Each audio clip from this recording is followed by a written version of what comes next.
ঢাকা মহানগরীতে দূরপাল্লার এবং আন্তর্জেলার যে বাস টার্মিনালগুলো আছে তার বাইরে কোনো বাসই সড়কে বাস রেখে থামিয়ে যাত্রী উঠাবে না। যাত্রীরা অবশ্যই টার্মিনালের ভিতরে থাকা অবস্থায় বাসে আসন গ্রহণ করবেন।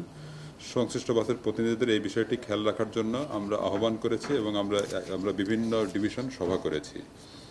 ঢাকা মহানগরী হতে ছেড়ে যাওয়া দূরপাল্লার যানবাহনগুলোতে অতিরিক্ত যাত্রী ও মালামাল বহন করা থেকে নিবৃত্ত থাকার জন্য বলা হয়েছে। এই ব্যাপারে আমাদের মিটিং হয়েছে।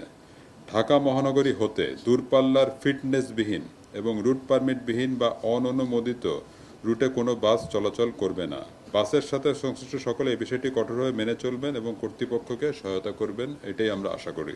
ঈদ উপলক্ষে লঞ্চ টার্মিনাল কেন্দ্রিক যেন কোনো যানজট সৃষ্টি না হয়, সংশ্লিষ্ট ট্রাফিক বিভাগ এ ব্যাপারে প্রয়োজনীয় ব্যবস্থা গ্রহণ করবে। অর্থাৎ সদরঘাটে আমাদের যে লঞ্চ টার্মিনাল আছে, লঞ্চ টার্মিনাল কেন্দ্রিক যে যাতায়াত ব্যবস্থা সেটা যেন সুশৃঙ্খলভাবে হয়, সে ব্যাপারে ডিএমপির ট্রাফিক বিভাগ সচেষ্ট থাকবে।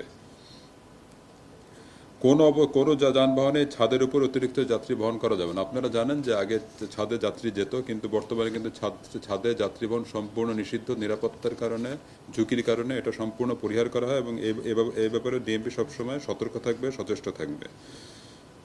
টার্মিনাল ভিত্তিক কাউন্টারগুলোতে ভাড়ার চার্ট প্রদর্শন করা আছে এবং এটা সবসময় প্রদর্শন করতে হবে। মোটরসাইকেল চালক এবং আরোহী যারা ঢাকা মহানগরী ছেড়ে দূর দূরান্তে যাবে, বাংলাদেশের বিভিন্ন প্রত্যন্ত অঞ্চলে গমন করবেন ঈদ উপলক্ষে, তারা যেন সর্বদা হেলমেট পরিধান করে এবং গতিসীমা মেনে চলে, সেই বিষয়টি ট্রাফিক বিভাগ নিশ্চিত করবে। অন্তত ডিএমপির ভিতরে যখন তারা চলাচল করবে এবং তারা যখন ডিএমপি থেকে বের হবেন, তখন কিন্তু যেন তাদের গতিটা নিয়ন্ত্রিত থাকে এবং তারা হেলমেট পরিধান করেছে।